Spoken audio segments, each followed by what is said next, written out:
How is it going? Thank you for tuning in this video. As you all can tell by the title below, today I'll be giving you guys my live review as well as recapping my time at WWE Summer Tour this past Saturday on July 25th, 2026, live in Stockton, California. So without wasting any more time, let's go ahead and jump right into things. Now, originally I wasn't even going to make a video on this show, to be perfectly honest. I was just going to go to it and just have a good time, but I had such a good time that I honestly wanted to talk about it, so that's why I'm making a video on it.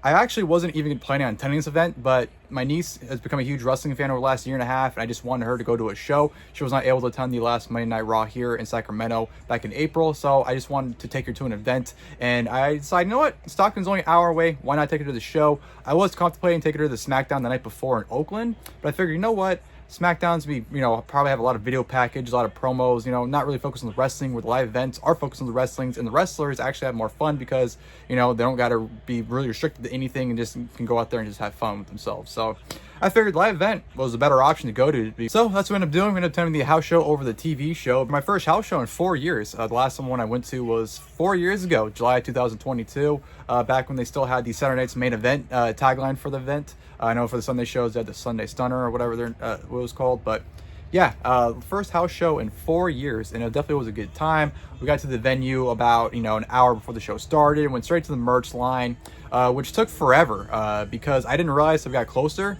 that there was 2 different lines going around the merch table, and they were going like one at a time from each side, which I just thought was an absolutely ridiculous way to handle it. Actually, I got my stuff right as the show was starting, so like right at 7:30 is when I got up there, got my stuff. In terms of the merch I got, didn't really get much of anything. I only got one thing, which was the $40 mystery bag right here, as you guys can see. Basically, it's just $40. You get 4 t-shirts, and I pretty much know with mystery bags with like wrestling stuff, you're just getting the leftovers and stuff no one wants, so I pretty much knew what to expect going into it. But Audrey and I have been wanting to get one of these for the last since she came across seeing them on TikTok, and she'd been wanting to get one. I would have got one for her too, but they didn't have her size, so they only had my size available and another size. And the other items that I didn't end up getting, but I ended up buying as well. I got Audrey the newest CM Punk autograph photo. She's building quite the collection of CM Punk autograph 11x14s from the shows that they have them at, so this is her 3rd one. As well, I got my niece the Summer Tour I was there t-shirt. There really wasn't much there for merch wise that she wanted. She's a huge Dominic Mysterio and Liv Morgan fan, and they didn't have anything there for them, unfortunately, so she really wasn't interested in anything they had there. So I just figured, you know what, I might as well get her this I was there event shirt, because she does like the event stuff. She does like stuff with the wrestlers on it, so I figured I'd just get her that. In terms of what I got in the mystery bag, I'll go ahead and straight up tell you guys 2 of them are 2 things that I pretty much exactly expected, in terms of like stuff that I don't really care to have or probably will never wear unless it's around the house, and 2 of them are actually pretty decent hits in my opinion. So let's go ahead and jump right into it. So the first shirt I have is this John Cena WrestleMania 41 winners. I don't even know what city shirt this is from. Orange shirt, orange and blue, I think, maybe like a navy bluish. I'm not really too sure, but yeah, if you don't know about these shirts, they did this for like the towns I guess Cena didn't go to on his farewell tour. I know I got one of these back in when I went to Raw in April for Sacramento, so I have one like purple colors. But yeah, no idea what city this is from. I do like the colors though, I will say that I do like the colors. So this will be like probably like a shirt, like a lounge shirt I wear around. John Cena WrestleMania winner shirt from town, I don't know. Following that, we had the winter, I'm assuming last year, tour shirt. I was there, winter tour, which I was not there. I was not at any of the winter shows. I went to a fall show, but I didn't go to a winter show. Quick voiceover cut in, as my good friend Steve Rich would say, hey dumbass.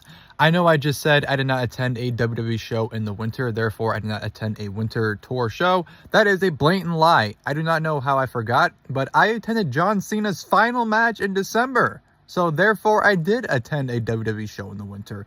I do not know how I forgot that during this video, but I just wanted to correct myself on that. So you may continue now, Zachary. So this is definitely going to be like a lounge shirt, sleep shirt, so yeah. Like those 2 shirts were exactly what I would have expected in this type of thing. Now this next one actually is probably my favorite shirt out of all of them. This is probably the one I actually like the most. It is the Brock Lesnar shirt. I mean, it's very basic, but it just has his logo right there in the front, which I've always liked, this logo of Brock Lesnar.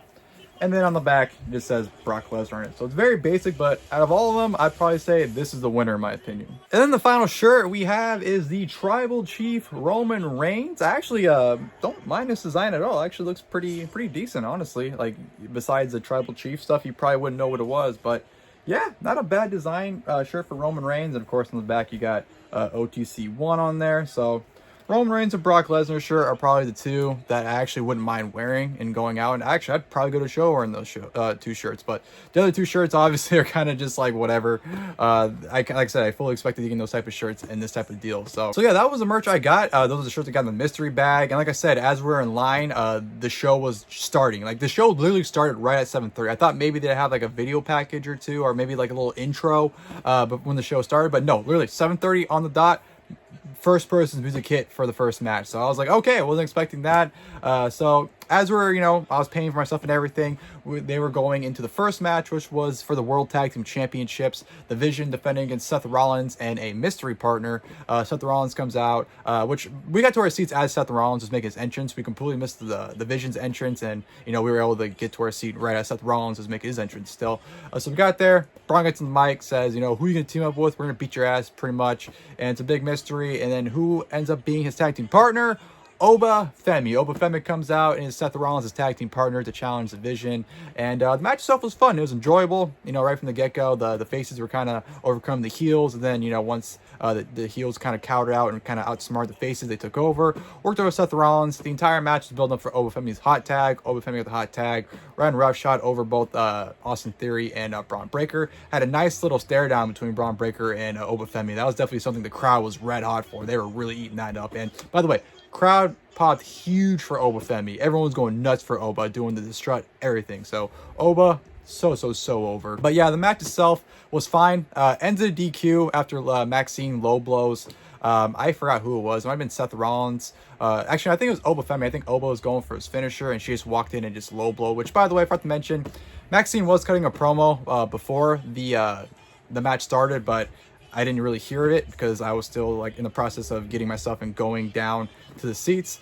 So I didn't hear what she really said. She probably just cut a basic promo. But yeah, it was a fun little match. Wasn't really much to it, but it was definitely an enjoyable way to get the crowd hot and into the show. Following that, we had a triple threat match for the Women's Intercontinental Championship. Then champion Saul Ruca, as we all know, this past Monday in Raw. Raquel Rodriguez defeated Saul Ruca to win the championship. So Saul Ruca no longer a champion, but she was at the show. Defending against Lyra, Valkyria, as well as Bayley. During Lyra's entrance, that's when Bayley came out and attacked Lyra. Was just hammering down on Lyra. Even Saul was just kind of standing there like, all right, I guess I'll let you do that before the match starts. And of course, that brawling leads into the match starting. And it was a very fun triple threat match. I thought all three women worked very well. This could have been a match on SummerSlam easily. I think this could have been a very entertaining match at SummerSlam, definitely given the fact that, Bayley and Lyra, their feud, what they've been doing, and throwing, Soul in the mix, which I thought they were going to be doing since, Lyra's kind of been eyeing the Intercontinental title. I thought they could have potentially done this match at SummerSlam, but they didn't want to do that for whatever reason. But it was very enjoyable. The finish was awesome as well. Lyra was able to, throw Bayley into the post. And after she did that, Soul was able to run up and hit the Soul Snatcher on Lyra for the 1-2-3 to retain the Women's Intercontinental Championship at the time. So yeah, very entertaining triple threat match. All three women absolutely nailed it. And yeah, like I said, that definitely should have been something on SummerSlam. And following that, we had Danhausen versus The Miz, which everybody just absolutely loves Danhausen. And one thing I forgot to mention, because I just remembered this after I filmed, was the fact that before the match started, Miz cut a promo about Danhausen, pretty much talking about how the last couple months has been hell because of Danhausen, that tonight he's going to revenge on Danhausen. And he tried to build up to say, I'm The Miz, I'm awesome. And he was trying to build up the crowd cutting him off. But it wasn't working for the first 2 tries he did it. So he just kept saying, I'm The Miz and I'm The Miz and he was forcing himself to stop to try and get that pop, but it took a few tries for the crowd to realize what he was doing to get into it. So yeah, I just thought to go ahead and throw that in there because that was something that happened and I just completely forgot to mention it as I was filming. And this is pretty much what you would expect. Just a comedy match, not much to it, not really going to talk much about it. Ending came with Danhausen. He actually ended up hitting the Scorpion Death Drop on The Miz. I forgot, he might have done some cursing stuff and some shenanigans might have happened to get Miz in that position. I'm not entirely too sure. I just know it was entertaining. It was just very, comedic stuff going on for the entire match. But Danhausen got the victory, like I said, with the Scorpion Death Drop. So that was that. But it's always entertaining to see Danhausen. He's very, very over. Very, very over. Very, very nice. Very, very evil. And then following that, we had a SummerSlam preview, a 6-man tag team match. LA Knight, Solo Sikoa, and Royce Keys taking on Jacob Fatu and the Usos, which, by the way, Jacob, huge pop. I honestly was not aware of how many people were going to be from my area attending that show, because Jacob got a huge reaction. Even when he was announced from Sacramento, everyone went fucking nuts. So I was very surprised by how many Sacramento people went to this show, to be completely honest. But yeah, in terms of the match itself, it was entertaining. I enjoyed it. If this is what we get at SummerSlam, I'll be entertained by it. I will say, Solo, he's so entertaining as a face. He's very, very entertaining. Just his mannerisms, the way he acts, his comedic timing is just there. He was so fucking good in this match, in my opinion, in terms of like the comedic stuff and just, the way he's carrying himself. It was a good match. You got some brawling, at parts and whatnot. And controversial finish as well, with the Usos and Jacob Fatu actually in the victory. I think one of the Usos rolled up. It might have been Royce Keys. I'll be completely honest. I don't remember who got pinned in this match, but one of the Usos rolled. I think it was Royce Keys. They rolled them up. 1, 2, 3. Got the victory. So that wouldn't surprise me if that's the finish for SummerSlam. If it was a roll-up finish at SummerSlam, I know where they got that from. They're practicing for that match. Usos and Jacob Fatu get the victory. Good match, entertaining. Afterwards, LA Knight gets on the mic and pretty much says like, you know what, it is what it is, but I can guarantee you this ain't gonna happen at SummerSlam. It's gonna be a different result. Blah blah blah blah blah. And I don't mean that in a disrespectful way. I'm just typical, just babyface stuff. Like, you know what, we lost tonight, but SummerSlam's gonna be a different story type of deal. You know how it goes.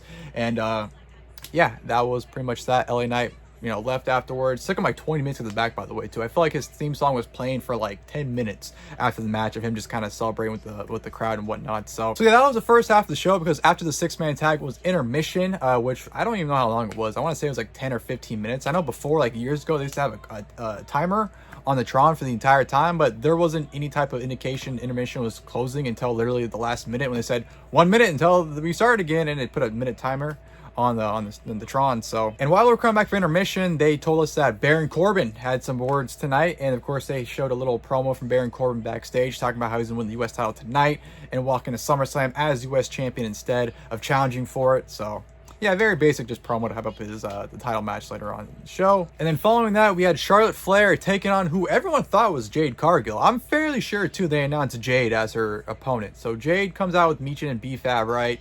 And the match starts, and B-Fab's in the ring, and everybody's fucking confused. Everyone's like, what? I thought she was facing Jade. Like, no one knew what happened there, but it didn't even matter, because not even a minute in the match, Michin and Jade charged the ring and attacked Charlotte to cause a DQ. So it didn't matter who Charlotte was facing regardless, I guess. But that leads to Chelsea Green coming out to make the save, but obviously that makes it 2-on-3. Odds are still in Jade, Michin, and B-Fab's favor. That leads to Tiffany Stratton coming out, and that leads into a 6-woman tag match, because Charlotte comes out and says, you know what, 3 of you, 3 of us, let's do it in Stockton.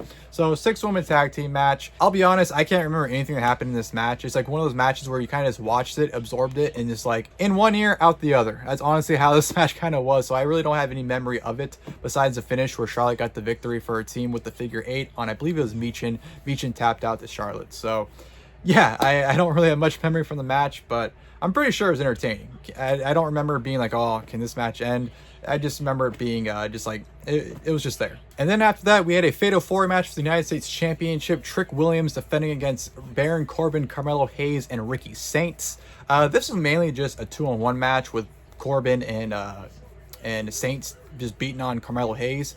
Trick Williams just took a nap for like 80% of this match. Like, he was in the beginning, and then he got taken out on the outside, because it was Corbin and Trick going at it, and then Melo and Ricky Saints, and then Corbin took out Trick, and then him and Ricky just started going on Melo for a majority of the match. So that's pretty much what it was, which I didn't agree with. I think Trick Williams definitely should have been in this match a lot more. This is no disrespect towards him, but I always believe that kind of newer talent that are still getting familiar and still building their craft, they need more experience. And I think house shows exactly what they need to be utilized for people like him, is to gain more experience and get more comfortable in the ring. Not saying that he's not, but just trying to polish himself better, and for him to not be in the match, it's like, this is what these events should be utilized for. I understand you don't want to injure people, but I don't know, I just feel like Trick Williams should have been in this match a lot more, instead of just laying in the ringside. That's just my personal opinion on it. Chaotic finish. Everyone's trying to hit their finishes and whatnot.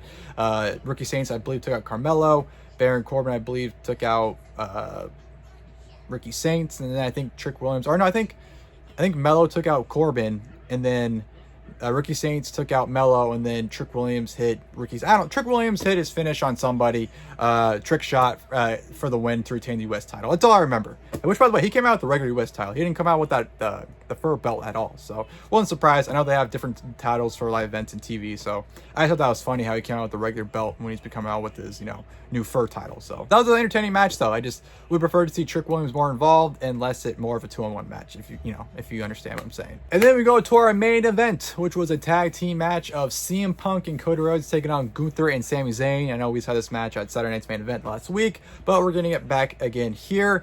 And right from the get-go, Cody and Punk were having a pop-off. Cody was posing, the crowd was popping, then Punk was posing, the crowd was popping.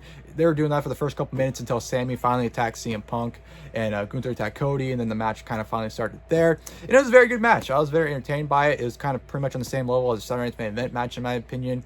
There really wasn't anything bad to it. It was an entertaining match. Match is building up towards a hot tag for CM Punk. Got in there, which, by the way, CM Punk came out in Trick Williams' jacket, which I thought was hilarious. He took his time in his entrance too, man. He was just sitting there, he was strutting his shit, and he was just sitting there soaking it in. He had like a freaking 5-minute entrance. He was just taking his time with that jacket. But I thought that was hilarious. But yeah, the match, like I said, it was very good, entertaining. Finish was great as well. Gunther tried to put Punk into the hold, into the choke, but then Cody ends up hitting Crossroads and Gunther to take him out. Ends up hitting Crossroads on Sami Zayn, and then followed up with a GTS by CM Punk to get the victory for him and Cody Rhodes. So CM Punk, Cody get the victory against Gunther and Sami Zayn. Of course, afterwards, there was some dissension between Punk and Cody. They were getting each other's faces. They were pushing and shoving each other. And then all of a sudden, out of nowhere, I remember watching it, and I just see someone in the corner of my eye, someone in a towel. I'm like, who the fuck is that? And I'm like, oh my God, it's fucking Danhausen. Danhausen in a bathrobe, or not even a bathrobe, a bath towel on his head, mid-shower, comes running out. He's a voice of reason behind CM Punk, Cody Rhodes. He probably tells them, hey guys, we're friends, right? And they're like, yeah, you're right, Dan, we're friends. And they all pose to close the show. So that was that. And I do know at the next show, the next night on Sunday at Bakersfield, Danhausen came out again, and they actually kissed him. Well, I know CM Punk did. I don't think Cody did, but Punk and Danhausen kissed, which I'm pretty sure Audrey was mad because she would love to see that at our show because she loves CM Punk and Danhausen. But yeah, Danhausen comes out of the shower to make Cody Rhodes and CM Punk be friends to end the show. And that was that. That was the show right there. They were celebrating, as they're celebrating, end up leaving.